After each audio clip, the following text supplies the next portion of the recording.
Claudia, yeah.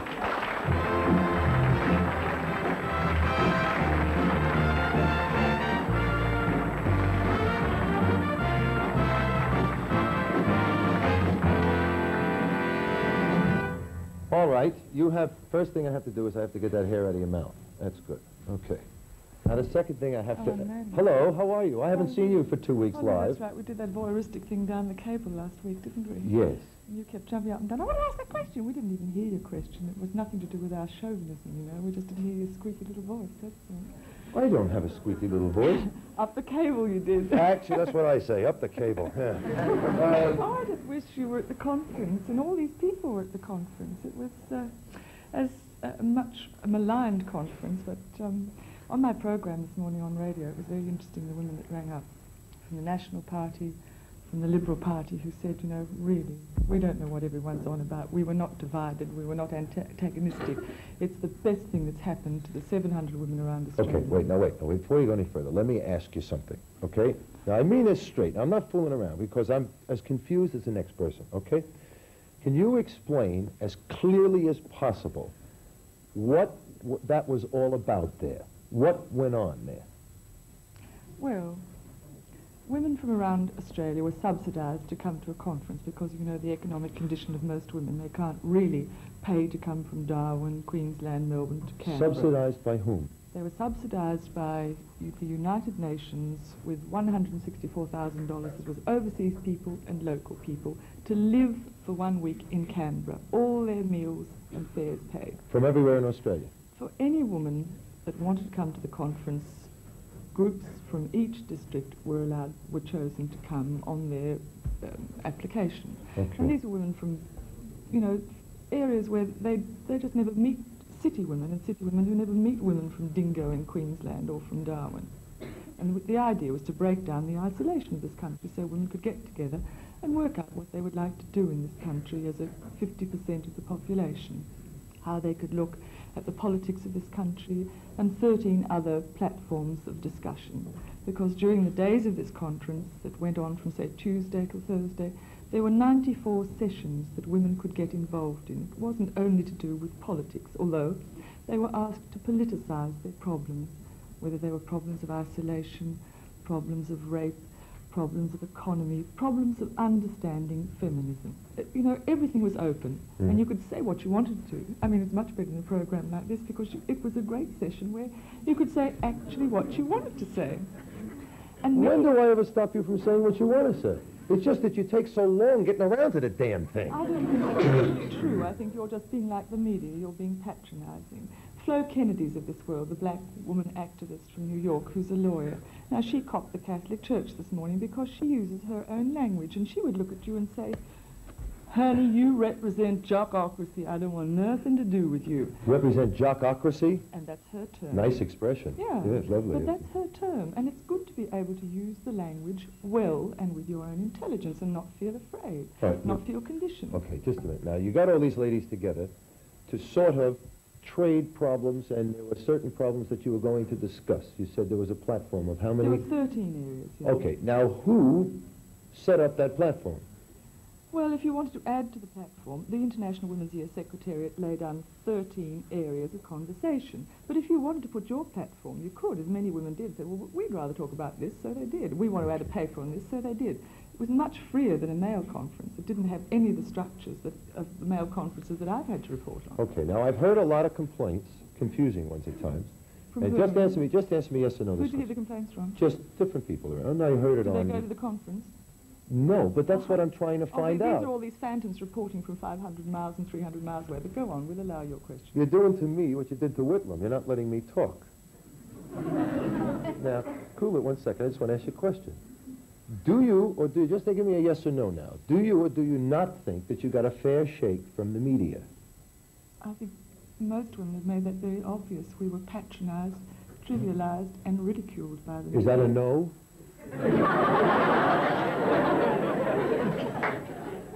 It is an absolute categorical no. Gotcha. Okay. Now, if that's the case, do you think maybe that the media didn't do anything for you because they felt that nothing significant came out of this conference? Oh, no, the media didn't realise that it cut its own head off because to that point, I think women, like trusting the police force, trusted the media as a truthful part of our democracy. And all of a sudden they read all these hysterical lies and all this ridiculous exaggeration, and they thought, aha, so they don't report accurately. And it really, it got to the stage on Friday. You mean it took this conference for you to realize that the newspapers don't report accurately? Is that what you're saying? Well, you see, quite often... I could have told you that and saved you the trip to Canberra and all those people who make that money. But not in the lives of women. You see, women as mothers and wives are upheld like the Madonnas in our society, and I think they're a bit frowned off that they were put down by being themselves. So you don't think that the media gave you a fair shake, but what significant came out of this that you thought the media should have written about? Well, what significant came out of this, that women are going back to all areas of Australia with a great plan, which is one great sheet of what they're going to do to the media. And this, I saw a frightened little acting editor in Canberra on Friday, surrounded by women. And I think it's taken 2 years off his life because he couldn't reply to these women when they said, "You have lied about us and we would like our right of reply." And he said, "Okay, well, you'll have equal space and you can put your heading on and you can have your right of reply." But when it got down to the crunch, he decided he wouldn't give the right of reply, so the women marched back again and stood over that little man and got their right of reply. Now, this is what the conference was all about. If the system isn't working for you, will you try and make the system work for you in a passive, intelligent fashion? You don't punch the editor, but you talk to the editor. Okay, well, this is all terrific when you have a women's conference in Canberra, where everybody is sort of prepared for this thing and figuring something was going to happen. I don't think anyone was prepared for it I'm not at finished all. again. I'm not finished. Equal rights. Now, let me just stop. What happens to these women when you just don't like me because I'm nice to you? What happens? I am outside. I say, "Hello, Claudia." She says, "What does that mean?" What? Now all these women have come from this great gathering where they all have found force with each other, right? Yep. You know, like strength in numbers. Inspiration. Oh, inspiration, fine. Now what happens to a woman from far north Queensland who has to go back to her country town and carry all these philosophies with you, and her old man belts her on the head with a pickaxe and says, "We're going to make the dinner"?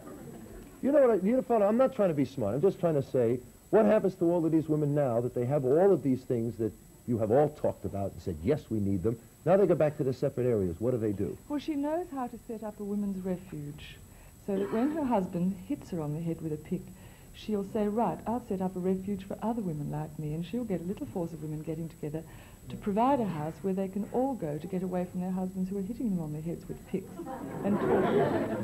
Simple as that. And you think it'll all work? Well, I can only be guided by many, many women that I normally would have no contact with nor much in common with, but because of the atmosphere of this conference, you found you were in a talking point with hundreds of women that you wouldn't have necessarily had a package deal with. And the city women were astonished about the isolation of the country women and vice versa, and they're all keeping their contacts. Everyone was writing down telephone numbers and addresses. And I know that if indeed we are allowed as women by the cynical, prejudiced men that looked upon us to be able to get together and try and do something. There was no idea of suppressing men there. In fact, the word man hardly came up during the conference. The whole thing was, if the system isn't working for any of us, and that meant men and women, let's see what we can do about it. That really was the guts of it. Do you think that maybe hearing all of this stuff over and over and over and over and over again isn't sort of getting boring for a lot of people, and a lot of people might turn their backs on you because they are doing that? Well, I was saying to one of the girls out the back, you know, a lot of it had never ever been heard by women in this country before that was presented to us by the overseas visitors, and they had never heard the stuff we presented to them before, so it was just like going back to school again, really. Were you happy with it? I think it's one of the best weeks I've ever had in my whole life. You would. What's your position Why in do this? you say I would? Because it's just you stomping around out there with all those ladies and saying, "Yeah, go get 'em, baby." So you know all of that, boy. That'd be terrific to you. You'd love There it. was none of that aggression, mate, I can assure you. There was great love and affection. Really? In fact, half of us all ended up crying together when we were saying, "We shall overcome." There's tears streaming down our faces. It's the first time she's ever touched me on her own. At any rate, I must thank you for giving me such a good platform, and the women, because you are one of the few television areas that at least the two women that were on my program last week, Edie Van Horn and Juliet Mitchell, were able to say what they wanted to say with some sort of intelligent questioning. Well, and that's... I must thank you, old mate, Oh, for that's doing my it. pleasure.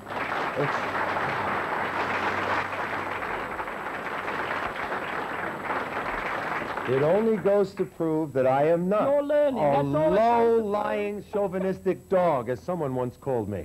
You're learning, mate. Okay, Claudia, we'll be right back with the wheel. Don't you go away. Thanks.